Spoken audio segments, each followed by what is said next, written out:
बिस्मिल्लाहिर्रहमानिर्रहीम अस्सलाम वालेकुम। पॉलिटिकल इकोनॉमी का प्रोग्राम दादा पोतो शो लेकर आपकी खिदमत में हाजिर। आपसे मुखातिब आपका मेज़बान वसीम अहमद। इस प्रोग्राम में जैसा कि आप जानते हैं कि हमारी रहनुमाई के लिए दादाजी हमारे साथ मौजूद होते हैं। कैलेंडर पर आज 26 दिसंबर साल 2020 और आज हफ्ते का दिन। उसी पाक परवरदिगार के लिए तमाम तारीफ़ें जो तमाम जहानों का रब है। नबी करीम सल्लल्लाहु अलैहि वसल्लम की ज़ात अक़दस पर लाखों करोड़ों अरबों खरबों दुरूद व सलाम। पॉलिटिकल इकोनॉमी के प्रोग्राम दादा पोतो शो का आज स्पेशल एपिसोड जो कि आपके फीडबैक यानी सवालात पर मुश्तमिल होगा। आपके भेजे गए सवालात के जवाबात इस प्रोग्राम में हम दादाजी से हासिल करेंगे। दादाजी अस्सलाम वालेकुम। वालेकुम अस्सलाम। दादाजी क्या हाल है? अल्लाह का बड़ा करम है, उसकी बड़ी इनायत हैं, नवाज़ें हैं कि वो हमें ये मौका देता है कि हम आपकी खिदमत में हाज़िर होते हैं। बेशक। फीडबैक शुरू कर दूं? फीडबैक शुरू करें और हाँ बिल्कुल, बिस्मिल्लाह बिस्मिल्लाह। पहला मैसेज खालिद सईद भट्ट का है। कहते हैं दादाजी मुझे जनरल पनोशे का फ़ोन आया था कि आपने सदीक जान जैसे किसी शख्स के सामने जनरल साहब का तस्करा कर दिया था। अच्छा। सदीक जान इस रात गूगल पे चिल्ली की पलोशे सर्च कर क्या मतलब? पलवशे क्या मतलब है इसका? मुझे नहीं समझ आया।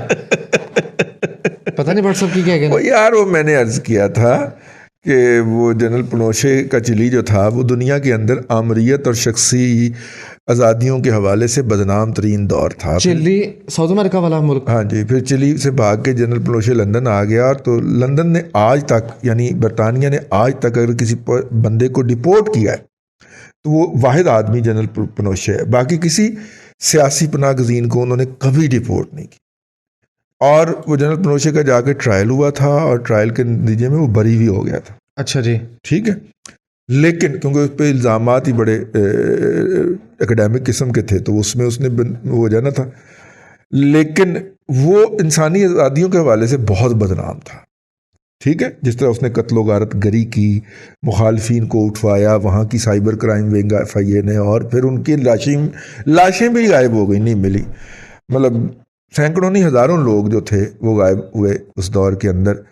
तो उस दौर के अखबार का एक एडिटर जो था, 90s की बात है, वो लाहौर आया और उसने यहाँ पे सरकारी जो महकमा इतलात होता है उसने खाना रखा और उस खाने के अंदर हल्की सी उसको स्पीच करने का मौका मिला। तो उसने बताया कि दुनिया को चिली से सबक सीखना चाहिए, हमारे यहाँ साफ़ है, जिस तरह आज़ाद है उस तरह बाकी मुल्कों में भी होनी चाहिए। आज़ाद है?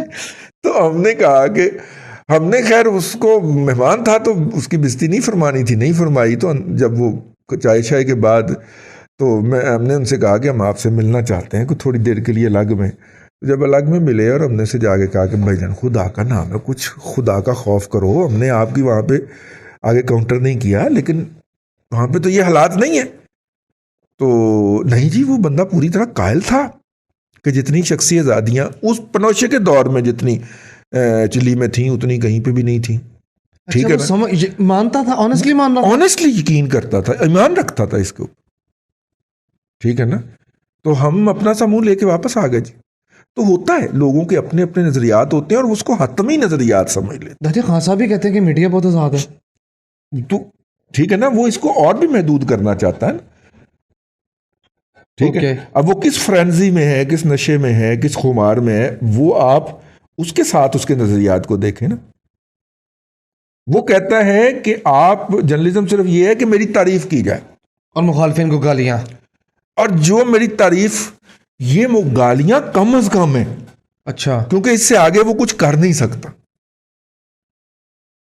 ठीक है, ठीक है ना? कर सके तो रौंद दे, ये कर दें जो मेरे खिलाफ बात करे। आप देखें, मेरी बात सुने। मेरा ख्याल था इसमें मैं वीला करूं, लेकिन आज मैंने कहा चले यहीं पे फुलझड़ी छोड़ते हैं। वंस अपॉन ए टाइम, ये नहर के किनारे मियां मंशा का एक घर है, डॉक्टर हॉस्पिटल के अपोजिट करके थोड़ा सा आगे जाके। अच्छा जी। नहर के दूसरे किनारे। ठीक है, तो मियां साहब के किसी बच्चे की सालगिरह थी, तो बच्चे ने जिद कर दी। अब आज से को 25 साल पहले की बात, मियां साहब के बच्चे ने जिद कर। ठीक है, 2 मौके बताऊंगा, फिर उसके बाद मैं आगे गुजर जाऊंगा। तो पूरी पाकिस्तान की क्रिकेट टीम्स जो थी वो इंजमामुल हक और वसीम अकरम उस वक्त होते थे। ये आए, उन्होंने उनके घर के अंदर इतनी जगह है कि वहाँ पे ग्राउंड क्रिकेट खेला जा सके। उन्होंने उस बच्चे को बॉलिंग शॉलिंग भी की, ठीक है, ठीक है, एंगेज उन्होंने किया उस मतलब बच्चे के साथ खेला बकायदा, राजी किया उसको, ठीक ठीक है। है। फिर दूसरी बात ये है, मुश्किल रहमान साहब के बच्चे की शादी थी दुबई के अंदर, तो शाहरुख खान और प्रीति जिंटा, ये कोलकाता नाइट राइडर्स उन दोनों, नहीं कोलकाता नाइट राइडर्स को गोली मार, ठीक है, ये लोगों को रिसीव करने के लिए दरवाजे पे खड़े थे, ठीक है, ठीक है। और जब कोई मेहमान आता था वो उसको लेते थे और जाके बताते थे कि जी आपने वहां पे तशरीफ रखा, और इसके उन्होंने इतने सारे थबंटू वसूल किए। दुनिया के अंदर ये होता है कि आप सेलिब्रिटी को हायर करते हैं और उसको कहेंगे हमारे मेहमानों को इस्तकबाल कर, सेलिब्रिटी इस्तकबाल कर, और उसके थबंटू। अब ये भी किसी की गड्डी चला बैठा था। अच्छा, अब उसके बाद सेलिब्रिटी का ये डिमांड करना बनता था कि मैंने पैसे दो। बड़ी जोड़ी है यार, बड़ा कनेक्शन हमारा, बहुत आला, बहुत ही आला। हाँ, ब्रांड इंडोर्समेंट वाला माइंडसेट और सारा एज अ स्टार। मैंने इसकी गाड़ी चला दी, अब मैंने पैसे चाहिए थे, इतने सारे पैसे दो मैंने, ठीक है। ओके, उन्होंने कहा तुम्हारे साथ कमिटमेंट नहीं थी, कमिटमेंट नहीं थी लेकिन दिस वाज अंडरस्टूड कि मैं सेलिब्रिटी हूं, मैं आपकी गाड़ी चलाऊंगा, आप मुझे पैसे देंगे, ठीक है। अब एक सेलिब्रिटी सिंड्रोम जी, लेकिन एक इशू जो मैसेज व्हाट्सएप ने भेजा, दादाजी आज से 20 साल के बाद एक नस्ल ये समझेगी कि गाली देना ही सहाफत और अबलाग और सोशल मीडिया होता है। हाँ बिल्कुल समझेगी, जिस तरह की ये तरबियत कर रहा है, ये डंगर आदमी तरबियत कर रहा है। इसीलिए तो मैं कहता हूँ आपको अपने बच्चों को बाहर पढ़ने के लिए भेजें ताकि वो नॉर्मल सोसाइटीज़ के मेंबर बने, ताकि जब यहाँ पे अखलाकियात, इल्म, ठीक है, इन सब का जनाजा निकल जाए तो वो जो हमारी नस्ल पढ़ के वापस आए वो कहे कि ठहरो या नहीं दो, ए नहीं गा अखलाकियात, बैलेंस करें सोसाइटी को, वो आके सोसाइटी को बैलेंस करें। चाइना से लेके इंडोनेशिया, मलेशिया तक तमाम ममालिक ने यही किया। वो मलेशिया को कोई और कबूल नहीं करता था, वो पाकिस्तान भिजवा देते थे 2 नस्लें पहले पाकिस्तान पढ़ने के लिए लोग। हमें याद है हमारे लड़कपन के अंदर हम देखा करते थे कि ए मलेशिया का बंदा, यार ये महातीर यहाँ का पढ़ा हुआ है। अभी नेपाल के बच्चों को तो मैंने पंजाब यूनिवर्सिटी में पढ़ाया जो यहाँ पे पढ़ने के लिए आए हुए थे। अब नेपाल तरक्की के उस ग्रोथ में है ना, अब कितने जाना ही नहीं। हम तो वो उस तरह के मोहल्लेदार, जिस तरह मैंने पाकिस्तान छोड़ के नहीं कहीं जाना, इसलिए हमने तरक्की की शाहराह पे नहीं जाना, ठीक है। लेकिन जो आगे जा रहे हैं उनको ऑब्जर्व तो कर रहे हैं हम। इसलिए अब हमारे बच्चे मलेशिया जाते हैं और धोखा खा के वापस आते हैं। अल्लाह का नाम है मलेशिया ना जाओ, ऑस्ट्रेलियन यूनिवर्सिटी का नाम लेके मलेशिया में पढ़ने के लिए बुला लेते हैं। और ऑस्ट्रेलिया के लिए बड़ी बात करने लगा हूं, ऑस्ट्रेलिया के लिए जो ऑस्ट्रेलिया में जो पाकिस्तानी बच्चों के लिए स्कॉलरशिप्स हैं जो कि मुफ्त हैं, ठीक है, जिनके इवज पैसे भी मिलते हैं, वो हर साल जाया हो जाते हैं। फिटे मुंह साड़ी नवी नस्ल दा यार। और माँ बाप को ना डंडा दे के जाली यूनिवर्सिटी में मलेशिया में जाएंगे पढ़ने के लिए, ऑस्ट्रेलिया के स्कॉलरशिप के लिए अप्लाई नहीं करेंगे। भला क्यों फॉर्म आप फिल करना पैना, तो इसमें क्या मसला है, फिल कर दो, क्या? क्रेडेंशियल्स ही डालने। काम जो आंधी मौत, इतना काम नहीं होता हमसे यार। तू अंदाजा कर, मैंने वो स्कॉलरशिप वाले दिए हैं ना, ठीक है, ईमान से कईयों के मैसेजेस आए, फॉर्म फिल कर तो दे, बंदा दस दे जरा फॉर्म फिल कर, बस ठीक है, नहीं मिलना आपको, आप ना अप्लाई करें, ना अपना टाइम ज़ाया करें, ना हमारा टाइम ज़ाया करें, ठीक है। हमारा काम वो है नबी, तेरा काम सिर्फ पहुंचा देना है, हदायत देना हमारा काम है, बस हमने पहुंचा दिया, हम अपने फर्ज से फारग हो गए, सुन्नत ताज़ा कर दी हमने, ठीक है। आगे कोई समझे ना समझे। नेक्स्ट मैसेज उस्मान खान का। उस्मान खान, दादाजी क्रिकेट बोर्ड का इतना बुरा हाल हुआ है, इसका कोई सोल्यूशन, कोई हल आगे आपने? यार वो बंदा मरते नहीं गया जिसने कहा था क्रिकेट तो मैं ऐसा ठीक करूंगा ना, ओए होए होए, मरते नहीं गया, नहीं जिंदा है। नहीं यार, मन्नू किसी ने क्या मर गया, बस लाश उसका जमीन मरा, पहले ही मर गया था दादाजी। अच्छा, चलें आगे चलो जी। मुजम्मिल हुसैन का मैसेज है, दादाजी शाहिद खाकान अब्बासी का नदीम बाबर के साथ होने वाला मनाजरा पर कुछ रोशनी डाल देना। मैंने यार वीलॉग फरमा दिया है, आप वो मुलाहिजा फरमा, ठीक है। परसों का वीलॉग है, नहीं इस वीक के शुरू में मैंने वीलॉग फरमाया था, शायद मंडे वाले रोज या ट्यूसडे वाले रोज, जी, नवंबर 2020 में दादा पोतो शो को 10 साल मुकम्मल लगभग 11वां साल चल रहा है। मैंने कभी किसी को अपने पेज से ब्लॉक नहीं किया, लेकिन ये ज़माना तेरा ब्लॉक होगा मेरे यहाँ से। क्यों? कहते हैं दादाजी एक दफ़ा गाना सुना दे, जब आएगा कप्तान सबकी जान। बहुत इरिटेटिंग है। आपको पता है ना वो मसूफ ने जितनी शादियां फरमाई थी अब वो सारी मिलके उसके ऊपर चढ़ गई हैं। कप्तान की नहीं, हाँ, लाला? जिन्हें गाना गाया अच्छा, लाला था वाला। वो सुने को 5 की शादियां मसूफ की बरामद हो गई हैं। 5वीं तो लीगल कैसे हो गई? ठीक लीगल है, तो 4 ही हो सकती है। पहली को फारग कर दिया होगा ना, हाजिर सर्विस 4 ही होंगे। हाजिर सर्विस हाँ। और कोई नहीं, मेरा ख्याल है कि हाजिर सर्विस कभी भी उनकी 2 से ज्यादा नहीं रही। ठीक ठीक है। लेकिन उनके मुखालफिन ये इल्ज़ाम लगाते हुए पाए, मुझे नहीं पता भाई, मुखालफिन ये खबरें छपवा रहे हैं कि मसूफ की 5 शादियों की दावेदार खवातीन जो हैं वो जाहिर हो गई। अल्लाह करे ये झूठ हो। आगे बढ़ूं? अगर गाना पिट जाए तो फिर वेख ले, फिर ये हो जाता ही बंदे नाल। जी, बैकफायर कर गई ना जी। बैकफायर कर जाती है। बेगमात तक बैकफायर कर गई। फहीम शहजाद, आपके मैसेज का शुक्रिया। ये सदीक जान के इंटरव्यू का इतना तस्करा क्यों हो रहा है यार? ये इतना क्यों डिस्कस हो रहा है? ये इंटरव्यू सदीक जान का नहीं था, ये मुबशर जैदी और तलत हुसैन का था। इस मौजू के ऊपर हमने एक दफ़ा बात कर दी आज के अंदर, इसलिए तमाम मैसेजेस जो हैं वो नज़रअंदाज फरमाए जाए। जी ठीक है। ऐसे रायत सऊदी अरेबिया से कहते हैं, दादाजी पाकिस्तान में जो गैस का बहरान चल रहा है इसकी वजह ये बताई जा रही है कि LNG वक्त पर इंपोर्ट नहीं की गई। जी, मैंने भी यही अर्ज किया। तो क्या पाकिस्तान का सारा सिस्टम गैस की इंपोर्ट पर शिफ्ट हो गया? पाकिस्तान में मौजूद सुई, कोहाट और सिंध में जो गैस है वो कहाँ गई या जा रही है? नहीं, वो अपनी जगह पे मौजूद है, लेकिन वो इस वक्त हमारी ज़रूरियात पूरी करने के लिए नाकाफ़ी हो जाती है। ख़ास तौर पे सर्दियों के अंदर गैस के इस्तेमाल एक दफ़ा शदीद इजाफा होता है, बूस्ट लगता है। बूस्टर लगता है। ये देखें ना, पिछले दिनों -4 का टेम्परेचर जब लगा है तो मुझे उस दिन वो जो था वो ऑन करने के बाद, नॉर्मली मैं गीज़र ऑन करता हूँ और मैं पुराना गीज़र रखा हुआ है ना, वो वाला टोल वाला। तो मैं गीज़र ऑन करने के आधे घंटे बाद जब जाता हूँ तो पानी इतना गर्म होता है कि मेरे लिए वो काफ़ी होता है। ठीक है, उस दिन मुझे 2 घंटे इंतज़ार करना पड़ा, यानी कि 1.5 घंटा ज़ायद गैस चली।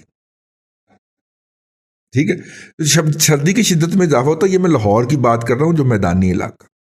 तो अब आप पहाड़ों को अंदाज़ा करें, जहाँ पे बर्फ़बारी भी हो रही है वहाँ का अंदाज़ा करें। तो इसका मतलब है कि ज़्यादा ईंधन चाहिए होगा दिसंबर और जनवरी के अंदर। तो लिहाजा हुकूमत पूरे साल प्लानिंग करती है कि हमने दिसंबर और जनवरी, जब डिमांड एकदम ज़्यादा होनी है, तो हमने इस डिमांड को कैसे मीट करना है। ठीक है, एक हल्का सा क्राइसिस मैं आपसे अर्ज कर दूँ, उस वक्त भी होना है पाकिस्तान में पेट्रोल का जब कोरोना, पोस्ट कोरोना में तालीमी इदारे खुलने हैं। आप कहेंगे वो कैसे? तालीमी इदारों के अंदर इस मुल्क की, इस शहर की, इस कौम की एक बहुत बड़ी तादाद जाती है। उनका जाना और आना ये ईंधन का मनहूने मिन्नत होता है जी। आजकल वो नहीं जा रहे। तो इंपोर्ट रिड्यूस हुई 22.78%। वो नहीं जा रहे, तो जिसके नतीजे के अंदर हमारी पेट्रोलियम की ज़रूरियात हो गई कम। ठीक है, अब हमारी कंपनियां आ जाएंगी इस कम डिमांड के ऊपर कि यार मतलब कि वो स्टॉक रखो, स्टॉक कम रखना है तो लिहाजा कम मंगवाएं। अब जिस दिन कॉलेज और वो खुलने हैं उसी दिन डिमांड आ जानी। और आपको पता है कि अगर आप दुबई से एमरजेंसी में भी उठाएंगे तो 15 दिन तो लगेंगे। तो लिहाजा मेरी आज से अर्ज है कि ये मुराद रास जैसे अंधे पागलों को छोड़ें जो लोग इस वक्त निज़ाम चला रहे हैं। वो अभी से एजुकेशनल इंस्टीट्यूशंस को राब्ता कर लें और जब खोलने का उनकी प्लानिंग बने तो उससे 15 दिन पहले ऑर्डर्स प्लेस हो जाएं, ताकि जिस दिन डिमांड आए उस दिन कम से कम जहाज कराची तो आगे खड़ा हो ना। इतना एक तो सिस्टम में होता है। जी जी, ठीक है ना, कि काम चल जाता है। तो कम से कम वो जो अजाफी इंपोर्ट्स होना है वो होना शुरू हो जाए। अब ये चीज़ें देखने के लिए ना आपको स्ट्रॉन्ग किस्म के मुहिब्बे वतन लोग चाहिए होते हैं। मतलब मेरा इंडिया में इस तरह के लोगों से जब भी राब्ता हुआ है, मुझे वो इंतहाई मजबूत, मतलब मेरी नज़र में कह दें बदबूदार किस्म के इंडियन लगे हैं। आप उनकी नज़र में कह दें कि शदीद मुहिब्बे वतन लोग लगे हैं। उनकी हर बात, उनका हर फैसला वो इसके गिर्द घूम रहा होता है। ठीक है, भाई जर्मनी के एक एक्सपर्ट, ये फूड एक्सपर्ट से मेरी बात हुई, तो उसने कहा कि दुनिया के अंदर इस वक्त कहत इसलिए नहीं पड़ रहा कि इंडिया अपनी ज़रूरियात की जो खुराक है वो खुद पैदा करता है। जिस दिन इंडिया ने हाथ खड़े किए ना तो दुनिया में कहत पड़ जाएगा। मैंने कहा चाइना ने, उसने कहा नहीं चाइना की बात ही नहीं है, चाइना खुद कफील है, वो पूरी प्लानिंग के साथ चल रहा था, 3 साल नस्लों की प्लानिंग कर रखी होती है उन्होंने खाने की, ठीक है, और वहां पे आबादी कंट्रोल है, शदीद किस्म की कंट्रोल है, ठीक है। उसके बरक्स यहां पे नहीं है, ठीक है ना। वैसे भी ब्राह्मण की ये ख्वाहिश होती है कि शूद्र ज्यादा पैदा हो उससे मार खाने के लिए जिनके ऊपर वो हुक्मरानी कर सके, तो लिहाजा वो वाली मैनेजमेंट नहीं है। तो मैनेजमेंट नहीं है तो जो पैदा हुआ उसने खाना, नहीं तो रोएगा, पिटेगा, गाला कटेगा, बट्टे मारेगा। ठीक हो गया बात। हम कहाँ निकाल के कहाँ से शुरू हुई मैनेजमेंट तो स्कूल, वो भाईजान रायत साहब वो मौजूद है सब कुछ, लेकिन ये 2 महीने शदीद सर्दी के गुजरवाने होते हैं, उसके लिए हुकूमत को जो प्लानिंग करना थी और बर वक्त फैसले करने थे वो उन्होंने नहीं किए। रो पिट के ये आप अगला महीना जनवरी का भी निकाल लें, उसके बाद गैस के मामला सेट हो जाएंगे, simple is that. Domestic demand बढ़ती है बहुत खौफनाक हद तक। आप इंडस्ट्री भी बंद कर देते हैं, आप सीएनजी भी बंद कर देते हैं कि डोमेस्टिक डिमांड पूरी हो जाए, वो फिर भी नहीं हो पाती, फिर आप इंपोर्ट करते हैं। इसके हवाले से हमें जो है हमने कोई पॉलिसी नहीं बनाई, ना हमारा इरादा है बनाने का। क्यों भला? क्यों दादाजी देखिए, नेचुरल सी बात है, 2 बजे सो के उठना है, 5 बजे मगरिब हो रही है, दिन छोटा। अगला फीडबैक, आजकल दिन भी वैसे सोटा है, 4 बजे जल्दी शाम हो जाती। शहबाज असलम कहते हैं दादाजी शुगर की क्रशिंग स्टार्ट हो गई है लेकिन अभी भी एक्स मिल रेट 77 रुपए है, क्यों है? क्योंकि ईमानदारों की हुकूमत है ना। शुगर कमिश्नर जो है उसको ब्रीफ केस पहुंच जाता है ना, वरना तो उसे डंडा चलाना चाहिए। बस चला दें डंडा, ठीक है ना, कि भाईजान ये रेट क्यों नहीं नीचे आ रहे। तो उन फोर्सेस ने ऊपर कर लिए ना रेट, अब मिनिमम रेट ही 70 रुपए हो गए, ठीक है ना। अभी हाजियों की, ईमानदारों की हुकूमत है। आगे चले जी। सरवर आपके मैसेज का बेहद शुक्रिया। आपने कहा कि मियां नवाज शरीफ के सऊदी अरेबिया आमद पर भी एक व्लॉग कर दें कि उनका आना। वो खबर दुरुस्त नहीं है, अगरचे मैं उस खबर मतलब कंफर्म नहीं हो रही अभी तक, ठीक है ना। खबर पकड़ी यहां से गई थी, अब बाकी सारी कहानी है, ठीक है। मियां नवाज शरीफ साहब के जो पर्सनल स्टाफ है, एक पर्सनल स्टाफ जो है, क्या हुआ? मतलब अब देखिए इस खबर का, चलो छोड़ें इसको, एक पर्सनल स्टाफ है, मैं सिर्फ आपको कहानी बता देता हूं। वो हर वक्त मियां साहब के साथ होते, लंदन में साथ थे। उन्होंने मदीना से फोन किया अपने एक दोस्त को या कुलीग को कि यार वो बेगम का टिकट करवा दें और उन्हें भी भिजवा दें। कहाँ?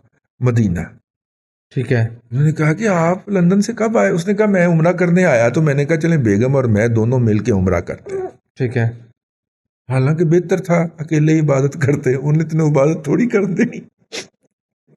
लेकिन वो अपनी बेगम को जब उन्होंने बुलाया, तो ये वाली जो खबर थी जिसको फोन आया यहाँ पे और जिसने आगे कहा कि उनकी टिकट बना दें, वहां से ये खबर इंफॉर्मेशन लीक हुई कि अगर ये मियां साहब का स्टाफ जो है वो मदीना में पाया जा रहा है, तो अगली कहानी फिर घड़ी गई उसके कि मियां नवाज शरीफ भी आ रहे हैं। इतनी बात, ये एडवांस पार्टी के तौर पे हैं। ये इंफॉर्मेशन शायद पाकिस्तान में इब्तदाई तौर पे जिन 1 या 2 अफराद के इलम में थी, खाकसार भी वो थे, तो मैंने तो उस पर वीलाग करना ज़रूरी ख्याल नहीं किया, क्योंकि मैंने जब दूसरी तरफ चेक किया तो उन्होंने कहा कि हमारी तरफ तो ऐसी कोई बात नहीं है। मैंने कहा नहीं है तो फिर नहीं होगी। जो साफियाना ज़िंदगी के अंदर ना आपके पास बहुत सारी ऐसी अधूरी इंफॉर्मेशन आती है, उनमें से आप निकालते हैं कि यार ये इस काबिल भी है कि आप तक पहुंचाई जाए कि ना पहुंचाई जाए, ठीक है। आप नहीं पहुंचा आगे कम्युनिकेट करते। बहुत सारी ऐसी सरकारी गैर सरकारी कम्युनिकेशन बराह रास्त बिलवास्ता और ख़ास तौर पे इनकी तरफ से ना माइक डिगन लगा सी जब उनका तज़किरा इनकी तरफ से जब होती है वो हम नहीं कम्युनिकेट कर सकते या करते आगे। रीज़न, हाँ, जब हमें बराह रास्त ना इन्फॉर्मेशन आई हो तो हम फिर इसको बदनाम करवाने के लिए कर देते हैं कि चल छुत्तर तो तेन ही पहन गए, इससे मराद है किसी दूसरे को, क्योंकि उसको वो इन्फॉर्मेशन दी गई होती है ना, तो उस वक्त हम पब्लिक कर देते हैं। हमें बराह रास्त हदायत आई हो तो हम कभी उसको पब्लिक नहीं करते। हाँ, ये सहाफ़ती तकाजा होता, सहाफ़ती ईमानदारी का तकाजा होता है। आगे चलो। नेक्स्ट मैसेज मेरे पास मौजूद है ज़िया खान का। कहते हैं दादाजी 2020 में अफगानिस्तान के साथ ट्रेड के हवाले से एक समिट हुआ था, हाँ जी, क्या उसकी अपडेट कहाँ गया? वो फॉलो अप करने के लिए ना आप नवाज शरीफ को लेके आए, हमसे फॉलो अप कोई नहीं होता। हाँ हुआ था जी, नतीजे के तौर पे आपके यहाँ चलगोज़े 4,000, चलगोज़ा 5,000 रुपये। अच्छा, चलगोज़ा 5,000 तो 9,000 से वापस आया, 12,000 से वापस आया ना जी, 5,000 पे अच्छा चलगोज़ा। क्यों बोला? वो जो बॉर्डर बंद बॉर्डर खुला वाला हम ड्रामा कर रहे थे ना, वो अब हम नहीं कर रहे जी। पिछले साल कितना बॉर्डर बंद बॉर्डर खुला हुआ था, कुछ लोग कहते हैं 40,000 ट्रक, कुछ कहते हैं 4,000 ट्रक जो थे, ठीक है, मैं कहता हूँ 400 ट्रक भी हों चलगोज़े के खड़े रहे थे वहाँ पे, बॉर्डर बंद बॉर्डर खुला, बॉर्डर बंद बॉर्डर खुला, ठीक है। तो फिर उसमें बैठ के हमने तय कर लिया ना कि क्या तरीका कार होगा इसका क्रॉस करने का, तो वो फिर हो गया जी। नेक्स्ट मैसेज मेरे पास जुबैर अकबर का है। सलाम दुआ के बाद कहते हैं दादाजी जिस एक पेज की बात होती थी वो अभी भी एक ही है? अल्हम्दुलिल्लाह, मैं पाकिस्तान के मौजूद उन चंद सहाफ़ियों में शामिल हूँ जो हमेशा से ये कहता है, मुस्तकिल ये कहता है और आज भी यही कहता है कि पेज भी वही हैं, सारे उसी पेज के ऊपर, ठीक है ना, सारे उसी के ऊपर उस पेज के ऊपर है। लाडले की एक एक बात व्याई जा रही है, पंजाबी में जैसे कहते हैं बात को व्याना, एक एक बात व्याई जा रही है। अब वो हमाकते मार देता है तो ये अलग बात है, तो हमाकते मारता है तो आपका बेड़ा गर्क होता है ना, हमारा तो कुछ नहीं ना, हमारी तो तनख्वाह महीने के महीने पहुंच जानी होती है और लाडले को भी उसकी तनख्वाह मिल जानी होती है 8 लाख के 12 लाख रुपए महीने की, ठीक है ना, लेकिन बात उसकी एक एक व्याई जाती है मीडिया के अंदर भी और इकोनॉमी के अंदर भी, और वो ठीक है क्यों क्या कि तू गायब होने अगला फीडबैक नहीं, बस मैं प्रोग्राम का टाइम खत्म हो गया। मैंने उसको बता दिया है कि उसकी एक एक बात जो है उसको ऑनर करवाया जाता है, किया जाता है, ऑनर करवाया जाता है, ठीक है। इतनी एक तरफा मोहब्बत तभी होती है जब बंदा काना हो, मुझे तो यही लगता है। नहीं, ऐसी बात नहीं करनी चाहिए। सामीन इकराम, एक कोई नया शहर बसने लगा है कराची के पास, ठीक है, बड़ा गलगला है, हमें क्या, जो मर्जी बसाता फिरे, जो मर्जी बर्बाद करता फिरे, क्योंकि आप हमारे प्रिविलेज लिसनर हैं, सामीन हैं, नाजरीन हैं, तो मैंने आपसे दस्त बस्ता एक बात अर्ज़ करनी थी, एडवांस में अर्ज़ कर रहा हूँ, बहुत एडवांस में, लेकिन खुदारा इसको समझ लीजिएगा, उस शहर की किसी फाइल को आपने हाथ नहीं लगाना। उस शहर की जो एक नया शहर बसाया जा सकता, हो सकता है जजीरे पे बसाया जाए। अगर आप बिजनेसमैन हैं, आपको बाय फोर्स वहाँ की किसी प्लॉट की फाइल थमाने की कोशिश की जाए, दुबई जाके दिन गुजारा है, फाइल नहीं उठानी वहाँ, क्योंकि DHA city Lahore, DHA valley Islamabad के मुतासरीन को आज तक ना पैसे हैं, ना प्लॉट हैं, ना वादा है, ना यकीन दहानी है, ना इनकार है, धमकी ज़रूर है, धमकी ज़रूर है। और DHA सिटी भला लॉन्च कब हुआ था? 2006 की बात है या 5? कियानी साहब मौजूद था मेरा ख्याल है। नहीं, कियानी साहब अभी नहीं आए थे। अच्छा, उससे पहले की बात है? उससे पहले की बात। कियानी साहब के भाइयों ने तो ज़मीनें एक्वायर करवा के देनी थी ना, जो उन्होंने नहीं दी और भाग के दुबई चले गए, कर लो की करना जो उन्होंने। हाँ, साईं तो साईं का भरा भी साईं। तो इसलिए भाईजान वेल इन एडवांस कह रहा हूँ, इस मौजू को आज के बाद से क्लोज समझा जाए, इस पे दादा पोता शो में कोई फीडबैक एंटरटेन नहीं किया जाएगा, ठीक है। वेल इन एडवांस कह रहा हूँ, बहुत बड़ा हैंड होने लगा है और खुदारा उसकी फाइल नहीं उठानी आपने, जान पे खेल के, ठीक है। आप फाइल उठा गए फिर भी मरेंगे, बेहतर है ना उठा के मरें, आपकी आइंदा नस्लें तो बच जाएंगी ना। हाँ चलें, अल्लाह आपको आसानियाँ अता करे और आसानियाँ खल्क़े खुदा में तकसीम करने की तौफीक अता करे। आमीन दादाजी, बेहद शुक्रिया। नाज़रीन करम, पॉलिटिकल इकोनॉमी के प्रोग्राम दादा पोतो शो का स्पेशल एपिसोड जो कि आपके फीडबैक पर मुश्तमिल था, आप देख रहे थे। मैं उम्मीद करता हूँ कि आज की ये काविश आपको पसंद आई होगी। वसीम अहमद को दादाजी के साथ इजाज़त दीजिए। हफ्तावार तातील के बाद इंशाअल्लाह अज़ीज़ आपसे मुलाकात होगी पीर को। तब तक के लिए अल्लाह हाफिज़।